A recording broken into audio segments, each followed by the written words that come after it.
या बुलेटिनमध्ये बातम्या बघूयात सुपरफास्ट 100. शिवसेना प्रमुख बाळासाहेब ठाकरेंच्या स्मृतिदिनी ठाकरे बंधूंकडून बाळासाहेबांना अभिवादन करण्यात आलं. बाळासाहेबांच्या स्मृतीस्थळी राज ठाकरे आणि उद्धव ठाकरे एकत्र आल्याचं बघायला मिळालं.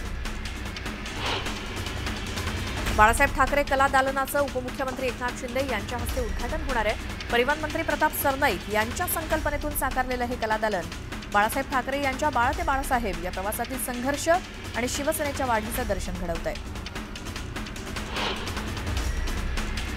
हिंदुहृदय सम्राट बाळासाहेब ठाकरे यांची आज 13वी पुण्यतिथी आहे. रिगल सिनेमा इथल्या पुतळ्याला अभिवादन करण्यासाठी शिवसेनेचे नेते गेले होते. उद्धव बाळासाहेब ठाकरे पक्षाचे खासदार अरविंद सावंत आणि शिवसेना उपनेते अरुण दुधवडकर यांनी अभिवादन केलं.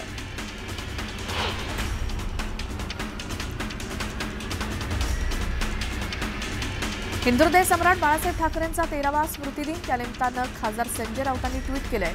ज्यांच्यामुळे मी घडलो असे एकमेव शिवसेना प्रमुख बाळासाहेब ठाकरे यांना मानवंदना, तसंच असा पुरुष सिंह होणे नाही असंही त्यांनी आपल्या ट्विटमध्ये म्हटलंय.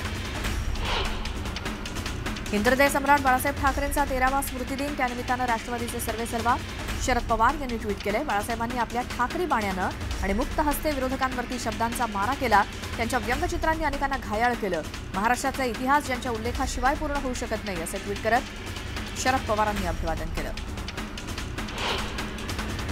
अंजली दमानिया यांनी महसूल मंत्री बावनकुळेंना पत्र लिहिलं. पार्थ पवारांचं नाव एफआयआरमध्ये घेण्याची मागणी या पत्रानं केली आहे. तसंच पुणे जमीन घोटाळा प्रकरणी कागदपत्र सादर करण्याची विनंती केली. राज्यात आणखी एक 500 कोटींचा घोटाळा झाल्याचा आरोप सामाजिक कार्यकर्ते अंजली दमानी यांनी केलाय. अजित पवारांनी रुग्णालय पीपीपी तत्वानं तेरणा ट्रस्टला दिल्याचा आरोप दमानी यांनी केलाय. तेरणा ही माजी मंत्री पद्मसिंह पाटलांची संस्था आहे. सीएनजी पाईपलाईनमध्ये बिघाड झाल्यामुळे मुंबई, नवी मुंबई आणि ठाण्यामध्ये सीएनजी पुरवठ्यावरती परिणाम होणार आहे. गेल कंपनीच्या मुख्य गॅस पाईपलाईनमध्ये बिघाड झाल्यामुळे त्याचा परिणाम सीएनजी पुरवठ्यावरती झालाय. त्यामुळे सीएनजीवरती धावणाऱ्या रिक्षा, टॅक्सी, बसेस आणि खासगी वाहनांना या टंचाईचा मोठा फटका बसतोय. मुंबईमधील सीएनजी गॅस लाईनमध्ये बिघाड झाल्यामुळे ठाणे, नवी मुंबई, मुंबई एमएमआर क्षेत्रातील सीएनजी गॅस पंपावरती वाहनांच्या रांगा लागल्या. त्यामुळे रिक्षा आणि ओला चालकांना त्याचा फटका बसलाय. कोल्हापुरात शिवसेनेनं काँग्रेसचे नगरसेवक फोडल्यामुळे आमदार सतेज पाटील आक्रमक झाले. आरोग्य खात्याचा भ्रष्टाचार बाहेर काढणार असं म्हणत सतेज पाटलांनी पालकमंत्री प्रकाश आंबेडकरांवरती निशाणा साधलाय. योगेंद्र पवार बारामती नगर परिषदेच्या नगराध्यक्षपदाची निवडणूक लढवणार नाहीत असं सुप्रिया सुळेंनी जाहीर केलं. आम्ही पूर्ण ताकदीनं लढू, आज रात्रीपर्यंत सगळं चित्र स्पष्ट होईल असं सुप्रिया सुळे म्हणाल्या. कोल्हापूरच्या कागल नगर परिषदेत तृतीयपंथीय जावेद पिंजारी यांनी उमेदवारी अर्ज दाखल केला. वाजत गाजत नाचत येत त्यांनी हा अर्ज दाखल केला. कागल नगर परिषदेसाठी अर्ज भरण्याच्या शेवटच्या दिवशी आज अनेक इच्छुकांनी गर्दी केली होती. कागलमध्ये हसन मुश्रीफ आणि समरजित सिंह घाडगे गट एकत्र आले, त्यामुळे निवडणुकीचे चित्र बदललंय.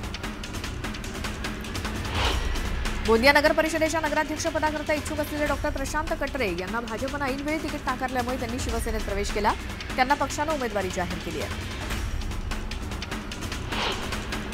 त्यानंतर एक मोठी बातमी बघूया. स्थानिक स्वराज्य संस्थांच्या निवडणुकीवरील सुनावणी संपलेली आहे. 19 जानेवारीला पुन्हा सुनावणी होणार आहे. या निवडणुकीमध्ये 50% मर्यादा ओलांडू नये असं कोर्टानं म्हटलंय. त्यामुळे निवडणूक कार्यक्रमामध्ये अडथळा आणणार नाही असंही कोर्टानं म्हटलंय. तुम्ही याच्यामध्ये दुरुस्ती करा, आम्ही हस्तक्षेप करत नाही. जर तुम्ही याच्यामध्ये दुरुस्ती केली नाही तर आम्ही हस्तक्षेप करू असं स्पष्टपणे असं सर्वोच्च न्यायालयाचं म्हणणं आहे की संकेत दिलेले आहेत त्यांनी सर्वोच्च न्यायालयाने की जे काही आता आहे ते कायदेशीर पद्धतीने किंवा आणि सर्वोच्च न्यायालयाने असंही सांगितलं की आम्ही ज्या आमच्या ऑर्डरमध्ये 50% आरक्षण मर्यादा ओलांडल्या गेली, हे जे काही मुद्दे कायम केलेले आहेत ते ज्या ज्या याचिकाकर्त्यांनी जे जे मुद्दे उपस्थित केले त्याचं फक्त आम्ही एक मेन्शन केलेलं आहे ऑर्डर्समध्ये. याचा अर्थ आम्ही तिथं कुठली परवानगी दिलेली नाही असंही त्यांनी स्पष्ट केलं. त्यामुळे आजच्या बोलण्यावरून तरी सर्वोच्च न्यायालयाचं असं स्पष्ट दिसतंय की या चालू कार्यक्रमामध्ये थोडासा आता इथे प्रभाव पडण्याची शक्यता आहे. 19 तारखेला सगळ्या प्रश्नांची उत्तरे मिळतील असं दिसतंय. Thank you sir. पुन्हा पाहूयात बातम्या सुपरफास्ट. नांदेडच्या हदगावमध्ये काँग्रेस पक्षाच्या अधिकृत उमेदवार कुमुद सुनील सोनुले हदगावकर यांनी नगराध्यक्षपदासाठी अर्ज दाखल केला. यावेळी माननीय आमदार माधवराव पाटील जळगावकर, सुनील भाऊ सोनुले आणि संदीप ढोले उपस्थित होते. प्रथमच चिपळूणच्या राजकारणात समाजवादी पार्टीची एंट्री झाली आहे. समाजवादी पार्टीनं मुशर्रफ बेचकर यांनी वॉर्ड क्रमांक 11 साठी नगराध्यक्षपदासाठी मोईन बेचकर या दोघांनी अर्ज दाखल केलाय. मुक्ताईनगर नगरपंचायतीची निवडणूक मोजक्यात 4 ते 5 जागांवरती लढवणार, कदाचित निवडणूक लढवणार देखील नाही, असं विधान निवडणुकीबाबत एकनाथ खडसे यांनी केलं. नगर परिषदेच्या निवडणुकीची तारीख जवळ येत असल्यामुळे प्रशासकीय यंत्रणा जोरदार कामाला लागलेली आहे. 2 डिसेंबर रोजी नगर परिषदेच्या निवडणुकीच्या मतदान असल्यामुळे निवडणुकीची कामं लावण्यात आलेल्या नियुक्तीतील कर्मचाऱ्यांचं आणि अधिकाऱ्यांचं प्रशिक्षण नगर परिषदेच्या नाट्यगृहात घेण्यात आलंय. बारामती शहरातील विकास बघता मी दिलेल्या उमेदवारांकडे न पाहता माझ्याकडे पाहून आपण घड्याळाला मतदान करा, असं आवाहन उपमुख्यमंत्री अजित पवार यांनी बारामतीत झालेल्या मेळाव्यात केलं. तर दुसरीकडे राष्ट्रवादी शरद पवार गटाच्या वतीनं देखील योगेंद्र पवार यांच्या नेतृत्वाखाली बारामती नगर परिषद आणि माळेगाव नगरपंचायतीसाठी इच्छुक उमेदवारांच्या मुलाखती घेण्यात आल्या. मनमाड नगर परिषदेच्या निवडणुकीतही अजित पवारांच्या राष्ट्रवादी काँग्रेसला बाजूला ठेवून शिवसेना आणि भाजप यांची युती झाली. दोन्ही पक्षाच्या वरिष्ठ नेत्यांच्या आदेशानुसार स्थानिक पदाधिकाऱ्यांनी युतीची अधिकृत घोषणा केली. वर्धा जिल्ह्यामध्ये 3 ठिकाणी राष्ट्रवादी काँग्रेस शरद पवार पक्षानं दावा केलाय. तिढा सोडवण्याचा पूर्णपणे प्रयत्न असून अडचणींच्या ठिकाणी मैत्रीपूर्ण लढत करण्याचा प्रयत्न राहील, अशी प्रतिक्रिया वर्ध्याचे राष्ट्रवादी काँग्रेस शरद पवार पक्षाचे खासदार अमर काळे यांनी दिली. चाकणमध्ये नगराध्यक्षपदासाठी दोन्ही शिवसेना एकत्र आल्या. शिवसेनेच्या नगराध्यक्षपदाचे उमेदवार मनीषा सुरेश गोरेंचा उमेदवारी अर्ज भरण्यासाठी ठाकरेंच्या शिवसेनेचे आमदार बाबाजी काळे आणि जुन्नरचे आमदार शरद सोनावणे उपस्थित होते. रायगडमध्ये श्रीवर्धन नगरपालिकेमध्ये राष्ट्रवादी आणि भाजपने युती केली असून शिंदे शिवसेना गटाला युतीबंध वगळण्यात आले.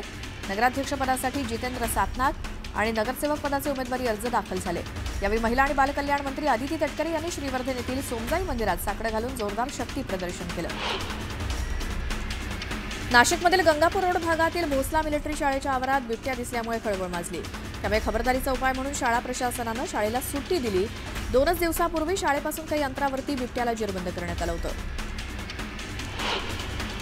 देहू रोडच्या मामुर्डी गावातील शेतकरी हवालदिल झाले. देहू रोड कॅन्टोन्मेंट बोर्डाच्या आरोग्य विभागानं निर्मिती केलेल्या गटाराच्या पाण्यानं शेती उजाड झाली आहे. त्यामुळे शेतकऱ्यांचं प्रचंड नुकसान होत आहे. प्रशासनानं जागा होऊन तातडीनं उपाययोजना करण्याची मागणी केली जाते. जालन्यातील अंबड तालुक्यातील पिठोरी सिरसगाव गावातील कैलास खोमणे या शेतकऱ्यानं 2 एकर मोसंबी जागेवर जेसीबी चालवला. मोसंबीला कवडीमोल दर मिळत असल्यामुळे हतबल होत शेतकरी खोमणेंनी हा निर्णय घेतला. अहिल्यानगरमधील कोपरगाव तालुक्यातील चांदे कसारे सोनेवाडी परिसरात बिबट्याचा मुक्त संचार एका शेतकऱ्यानं कॅमेऱ्यात कैद केलाय. त्यामुळे ग्रामस्थांनी वनविभागाकडे बिबट्याला जेरबंद करण्याची मागणी केली. महाबळेश्वर शहरानजीक खादी ग्रामोद्योग परिसरातील बिबट्याचा वावर असल्याचं सीसीटीव्हीमध्ये कैद झालं. या दरम्यान बिबट्यानं एका कुत्र्याचा फडशा पाडल्याची माहिती मिळाली आहे. शहर परिसरासह महाबळेश्वर रस्ता, डचेस रस्ता यासोबतच परिसरात बिबट्याचा वावर वाढलाय.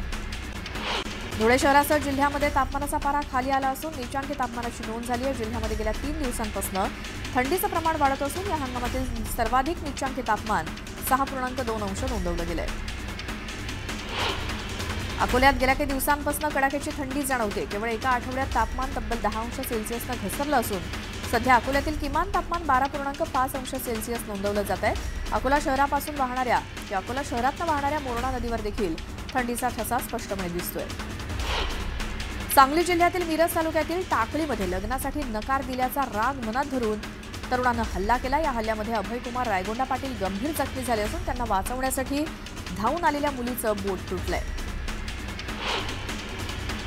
सांगली जिल्ह्यातील शिराळा तालुक्यातील झोळेवाडी इथे एक 7 फूट लांबीचा भलामोठा अजगर सापडल्यामुळे खळबळ माजली. मात्र तातडीनं सर्पमित्र आणि वनविभागानं धाव घेत या अजगराला सुरक्षितपणे पकडून त्याला पुन्हा नैसर्गिक अधिवासात मुक्त केलं.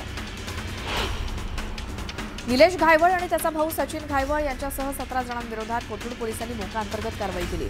घायवळसह त्याच्या भाऊ आणि टोळीवरती 4था मोका अंतर्गत कारवाई करण्यात आली आहे. कुवरे बंधूंचे 10 फ्लॅट्स बळकावल्याप्रकरणी ही कारवाई करण्यात आली. अमरावती जिल्ह्यातील तिवसा बस स्थानकासमोर भीषण दुचाकी अपघातात संजय पाटील या तरुणाचा जागीच मृत्यू झाला. सोबत असलेली एक मुलगी गंभीर जखमी झाली आहे. अपघातानंतर दुचाकी रस्त्याच्या कडेला पडली आणि अचानक पेट घेऊन पूर्णपणे जळून खाक झाली. गंगाखेड शहरात रोड रोमियमचा उच्छाद वाढलाय. मुलींची छेड का काढली असा जाब विचारणाऱ्या पालकांनाच मारहाण करण्यात आली. तसंच दगडफेक करत दुकानाचं नुकसान केल्याची घटना घडली. या प्रकरणी गंगाखेड पोलीस ठाण्यात 9 आरोपींच्या विरोधात गुन्हा दाखल झालाय. मालेगावात एका 24 वर्षीय नराधमानं 3 वर्षीय मुलीवरती अत्याचार करून तिला दगडानं ठेचून तिची निर्घृण हत्या केली. संजय खैरनार असं आरोपीचं नाव असून पोलिसांनी त्याला अटक करून गुन्हा दाखल केला. मालेगावात 3 वर्षीय चिमुकलीवरती अत्याचार करून खून करण्यात आल्याच्या घटनेमुळे ग्रामस्थ आक्रमक झाले. संतप्त ग्रामस्थ रस्त्यावर उतरले असून आरोपीला कडक शिक्षा देण्याची मागणी करण्यात आली. मालेगाव महामार्गावरती रास्ता रोको करत टायर जाळून निषेध करण्यात आला. अमळनेर पोलीस ठाण्यातील मोटरसायकल चोरी प्रकरणातील 2 संशयित आरोपी पोलिसांच्या ताब्यातून पळून गेल्याची धक्कादायक घटना घडली. जळगाव कारागृहामध्ये जागा नसल्यामुळे त्यांना नंदुरबार कारागृहात हलवताना दोंडाईचा पोलीस ठाण्याच्या हद्दीत ही घटना घडली. ठाण्यातल्या कोपरीमध्ये मोगळ्या मैदानात पार्क केलेल्या 9 दुचाकी जाळण्यात आल्या. दारू पित असताना मित्रांचा आपसात वाद झाला आणि या वादात दुचाकी जाळल्या गेल्या. दुचाकी जाळणाऱ्यांना पोलिसांनी ताब्यात घेतलंय. मुंबई पुणे महामार्गावर खासगी कार फोडण्यात आल्याची धक्कादायक घटना घडली आहे. दुकानासमोर कार लावून नाश्त्याला गेल्याच्या रागातनं दुकान मालकानं कार फोडली. लोणावळ्यात हा धक्कादायक प्रकार घडलाय. संबंधित दुकानदार दारू प्यायल्याचा दावा प्रत्यक्षदर्शींनी केला. नाशिकमधील देवगावजवळ आज सकाळी 9 वाजता पालघरकडनं अक्कलकुवाकडे जाणाऱ्या बसचा अपघात झाला. खराब रस्त्यामुळे बसचा अपघात झाल्याचा आरोप एल्गार कष्टकरी संघटनेच्या कार्यकर्त्यांनी केला.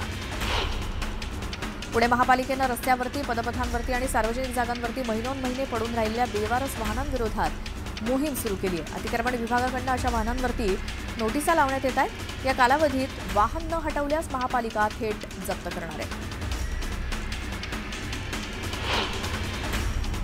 वडगाव तालुक्यातील पिंपरखेड येथे अवघ्या 3 दिवसांच्या अंतरात एकाच तलावात 2 मृतदेह सापडल्यामुळे प्रचंड खळबळ माजली आहे.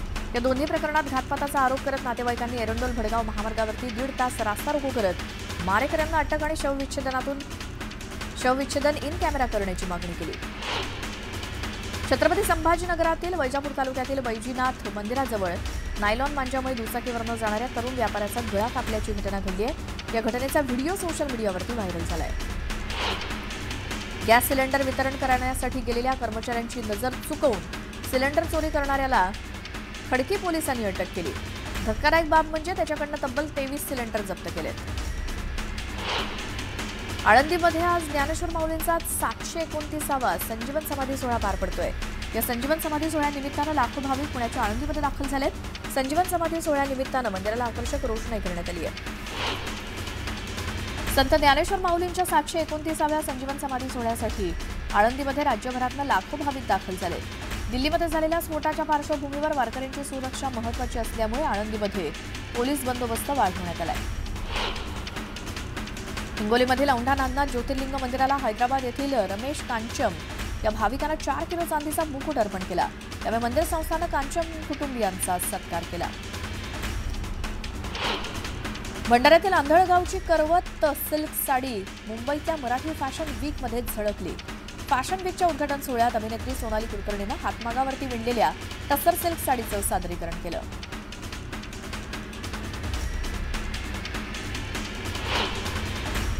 वीस नोव्हेंबरला गांधी मैदानात बिहार सरकारचा शपथविधी सोहळा पार पडणार आहे. पंतप्रधान नरेंद्र मोदी यांच्यासह सर्व एनडीए मुख्यमंत्र्यांना निमंत्रण पाठवण्यात आलं आहे. एक पहिली राजकीय केस माझ्यावर जर झाली असेल तर मला खूप आनंद झाला त्याचा. मी सकाळी उठल्यावर मला FIR आला आणि मला खूप बरं वाटलं की महाराजांसाठी मी पहिली केस घेतली आहे महाराष्ट्रात माझ्या राजकीय प्रवासात. त्याच्यामुळे मला खूप बरं वाटलं. आणि विषय असा झाला की काल आम्ही दिघ्याला आणि कोपरखेड्याला शाखे उद्घाटनासाठी गेलेलो. तेव्हा गजाननजी आमचे जे आहेत तिकडचे शहर अध्यक्ष ते बोलले की तिकडे एक महाराजांचा पुतळा आहे ज्याला 4 महिने तो अनेक पक्षांनी आंदोलन करून तो एक बनवलेला पुतळा आहे. त्याला एका घाणेरड्या कपड्यात त्यांनी गुंडाळून ठेवलं आहे. तर तुम्ही बघायला याल का? तर मी लगेच बोललो हो. तर आमचं डिस्कशन होतानाच आमचं झालं की गजाननजी बोलले की आपण बोलताना मला वाटतं की आपण 3 दिवसाचं अल्टिमेटम देऊ आणि 4थ्या दिवशी आपणच त्याचं अनिवार्य उद्घाटन करू. तर मी त्यांना विचारलं की मी केलं तर काय? तर ते बोलले की केस होईल. तर मी बोललो की महाराजांसाठी केस झाली तर प्रॉब्लेम काय? आजच करून टाकू ना. आपण 4 दिवसाचं अल्टिमेटम दिलं, परत पोलीस प्रोटेक्शन वगैरे आजच मला वाटतं की महाराज असे घाणेरड्या कपड्यात जर गुंडाळून ठेवले तर आजच करून टाकू. आणि मला वाटतं की आम्ही ते सगळ्या महाराष्ट्र सैनिकांचं तिकडे जे होते त्यांचं अभिनंदन, आणि खूप उत्तम त्यांनी तो कार्यक्रम केला आणि उद्घाटन केलं. त्याच्यामुळे मला काही इश्यू नाही. माझ्या महाराष्ट्र सैनिकांबरोबर मला FIR झाला आणि महाराजांसाठी झाला पहिला, त्याच्यामुळे मला खूप बरं वाटलं. तुमच्या सहकारी पक्ष, आता खरं सहकारीच म्हणतं, म्हणजे तुमच्या भावांनी तुमची पाठराखण करणारे आदित्यजींचा एक तर खूप त्यांचे धन्यवाद की त्यांनी अशी पोस्ट टाकली. मी आत्ता जस्ट वाचली. मी आत्ता त्यांना भेटायला पण चाललो आहे.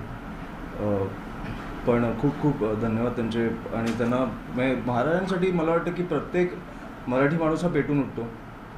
त्याच्यात आपण राजकारण बघत नाही. आणि त्या आदित्यजींनी असं तारीफ केली, मला खूप आवडलं. का 4 महिने रखडून राहिलं याचं काही नाही, मला पण कळलं नाही. कारण 4 महिन्यात मला वाटतं की DCM असतील किंवा मुख्यमंत्री असतील किंवा पंतप्रधान असतील, तिकडे एअरपोर्टला गेले, एअरपोर्टचं उद्घाटन झालं. मला वाटतं की दहीहंडीला गेले, अनेक पक्षप्रवेशांना गेले. मग महाराजांसाठी तुम्हाला वेळ नाही मिळाली? मला हे कळलंच नाही. आत्ता पण मला वाटतं की काल आम्ही तिकडे आरती वगैरे केली संध्याकाळी, गजाननजी आणि आमच्या सगळ्या महाराष्ट्र सैनिकांनी. आत्ता तो पुतळा मला वाटतं गुंडाळून ठेवला परत. आम्ही तो परत ओपन करू. म्हणजे तुमच्या नेत्यांना आणि तुमच्या मंत्र्यांना वेळ मिळत नाही म्हणून तुम्ही हे करून ठेवणार. तिकडे मला वाटतं की तिकडच्या महानगरपालिकेची जबाबदारी ना, ओपन करा ना, मंत्र्यांना वेळ नसेल तर. ठाकरेंच्या शिवसेनेकडून असं म्हणताय की इतर कामं जे करण्यासाठी तात्काळ मंत्री किंवा मुख्यमंत्री उपलब्ध होतात, तर महाराजांच्या पुतळ्यांसंदर्भात असं का होत आहे? एअरपोर्ट करण्यासाठी तुम्हाला लगेचच पंतप्रधान असेल किंवा मुख्यमंत्री उपलब्ध होत आहे, पण महाराजांच्या पुतळ्यांसंदर्भात दिरंगाई का केली जाते, असं ठाकरेंच्या शिवसेनेकडून सवाल उपस्थित केला. नाही, बरोबर आहे, तो प्रश्न बरोबर आहे. आणि मला वाटतं माझं भाग्य होतं की मला त्या महाराजांच्या पुतळ्याचं अनावरण करायला मिळालं, की माझ्या भाग्यात होतं ते. आणि त्यांचा ॲब्सोल्युटली प्रश्न बरोबर आहे की 4 महिने का राखून ठेवलं? तुम्हाला वेळ नाही आहे, दुसऱ्यांना कोणाला तरी पाठवा, ओपनिंग तर करा, लोकांना तरी दर्शन घेऊ द्या.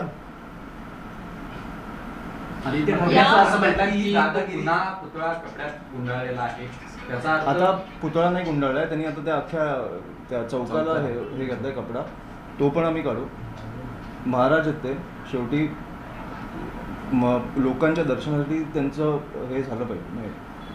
कुठेतरी अपमान करतायत. अपमान झालाच आहे. 4 महिने तुम्ही तो कपड्याची परिस्थिती बघितली? मला तर नाही, ओके सॉरी, सर, पण तुम्ही त्या कपड्यांची परिस्थिती बघितली? धूळ म्हणजे घाणेरड्या परिस्थितीत तो पुतळा ठेवलेला, ते फडकं ठेवलेलं, ते आम्हाला धुताना एवढं बरं वाटत होतं की कुठेतरी काहीतरी आशीर्वाद मिळतील. पोलिसांनी तुम्हाला थांबवलं काही वेळ. आदित्य ठाकरे म्हणतात ही दादागिरी सहन केली जाणार. खरंच दादागिरी होती पोलिसांची तिथे? तुम्हाला थांबवलं गेलं थोडा वेळ, थोडीशी? ते त्यांचा शेवटी तो त्यांचा जॉब आहे, त्यांना मी काही बोलणार नाही. कारण त्यांच्यावर वरचे अधिकारी असतात, त्याच्यावर मंत्री असतात जे ज्यांना जबाबदार असतात, तेव्हा मी त्यांना काय बोलणार नाही. पण हो, मी थांबवलं. आणि म्हणून मला वाटलं की 3 दिवसाचं अल्टिमेटम न देता त्याच दिवशी झालं पाहिजे. कारण आता जे पोलीस प्रोटेक्शन वाढलं आहे तिकडे, ते कधीतरी कमी होणार ना. आमच्या पोलीस बांधवांना आम्हाला त्रास देऊन काही करायचं नाही आहे, पण शेवटी ते महाराज आहेत. नवी मुंबई पालिकेची आता यावरती अशी प्रतिक्रिया आहे की काही काम अद्याप सुशोभीकरणाचं बाकी आहे, त्यामुळे हा पुतळ्याचा जो परिसर आहे तो झाकला गेलेला आहे. लवकरच ते काम पूर्ण झाल्यावरती त्याचं विधिवत अनावरण करण्यात येईल असं नवी मुंबई. सॉरी, काय बोलले? नवी मुंबई काम बाकी आहे. काल आम्ही तो पुतळ्याचं अनावरण केल्यानंतर आम्हाला वाटलं नाही काही काम बाकी. आणि जर काम बाकी आहे तर 4 महिने का थांबलाय? मग तुम्ही झाकून ठेवलाय ना तो, असं नाही की तुम्ही पुतळा बांधताय. मग काय बाकी आहे? तर त्याच्यामुळे हे उगाच कारण मला वाटतं मी खपवून पण नाही घेणार. त्याच्यामुळे आम्ही तो जेव्हा पोलीस प्रोटेक्शन कमी होईल, आम्हाला पोलिसांवर काही कुठच्याही प्रकारचं प्रेशर टाकायचं नाही आहे. पण मला वाटतं महाराज हे महाराज आहेत, आणि त्यांना असं बांधून ठेवणं मला आवडणार नाही किंवा कोणालाच आवडणार नाही मला वाटतं. मुख्यमंत्री असतील उपमुख्यमंत्री असतील त्या विभागात अनेक वेळा गेलेले होते, परंतु उद्घाटन झालं नाही. याचं तुम्ही पत्राद्वारे किंवा मग स्वतः त्यांना कारण विचारणार आहात का त्यांना जाब विचारणार? नाही, आम्ही ते लोकांसाठी उघडणार आहोत. तर महाराजांचं मला वाटतं की लोकांना छत्रपती शिवाजी महाराजांचा पुतळा कुठेही झाला तरी त्याला असं थांबवून ठेवू आपण शकत नाही. ही माझी भावना नाही तर मला वाटतं प्रत्येकाची भावना आहे. त्याच्यामुळे मी कोणालाही जाब विचारणार नाही आहे. तुम्हाला 4 महिन्यात वेळ नसेल मिळाला तर आम्ही उघडू, प्रॉब्लेम काय आहे? आम्ही क्रेडिट नाही घेतो, आम्ही लोकांसाठी फक्त त्यांना उपलब्ध करतो की त्या महाराजांच्या पुतळ्याची तुम्हाला दर्शन घेता येईल. जी कलमं लावली आहे त्यानुसार आता कदाचित तुम्हाला कोर्टामध्ये पण हो, जावं लागेल, न्यायाधीशांसमोर उभं राहावं लागेल. जाईन. काही वर्षांपूर्वी मी राजसाहेबांच्या घरात वाढलो, त्याच्यामुळे ह्या गोष्टी मला माहिती आहेत काय असतात. राजसाहेबांची काय प्रतिक्रिया होती एफआयआर दाखल झाल्यानंतर? काय काय नाही, हसले फक्त. आदित्य ठाकरेंची तुम्ही भेट घेणार आहात म्हणताय, हा पुन्हा एकदा हा सगळा पुतळ्याचा तो सगळा परिसर झाकून ठेवलेला आहे. तुम्ही त्यांना सोबत घेऊन काही आंदोलन किंवा त्या ठिकाणचं त्या जे अनावरण घातलेलं आहे ते काढणार आहात? नाही, ते तर काढूच नाही. मी आता भेट वेगळ्या विषयासाठी घेते, त्याच्यामुळे हा विषय नाही आहे. मला तर जस्ट कळलं की त्यांनी माझ्यासाठी लिहिलं तर तो विषय पण आम्ही बोलू, पण ह्या विषयासाठी भेट नाही घेतली. अमितजी, एकीकडे जसं तुम्ही म्हणालात की झाकून ठेवलेला पुतळा तुम्ही अनावरण केला म्हणून तुमच्यावर गुन्हा दाखल केला. याच्या आधी देखील अशी अनेक मंदिरं आणि मला वाटतं मंदिरं असतील किंवा काही असेल, मला वाटतं कबूतरखान्यावर पण हायकोर्टाचं होतं, न्यायालयीन प्रक्रिया असताना पण ते काढलं, मात्र गुन्हा दाखल केला नाही. तुम्हाला वाटतं नाही, कबुतरांपेक्षा महाराजांवर माझ्यावर केस झाली तर मला खूप आवडेल. गेल्या एक थोडासा वेगळा प्रश्न, गेल्या वेळेला मुंबई महानगरपालिकेच्या निवडणुकीमध्ये शिवसेनेकडनं असेल बऱ्याच यंग लोकांना संधी देण्यात आलेली होती. मनसेमधून यावेळेला काय स्थिती आहे? नाही, आमचं काम चालू आहे. अनेक विद्यार्थी सेनेची पण मुलं मुली आहेत ज्यांची इच्छा आहे. मी साहेबांकडे संपूर्ण लिस्ट देणार आहे, त्याच्यामुळे आमचं काम त्याच्यावर चर्चा चालू आहे आणि ते बघू आता कसं होतं. मनसे तसा तरुणांचाच पक्ष मानला जातो, पण तरीही त्यातही तरुणांना संधी यावेळेला मिळेल? नाही, नक्कीच मिळेल.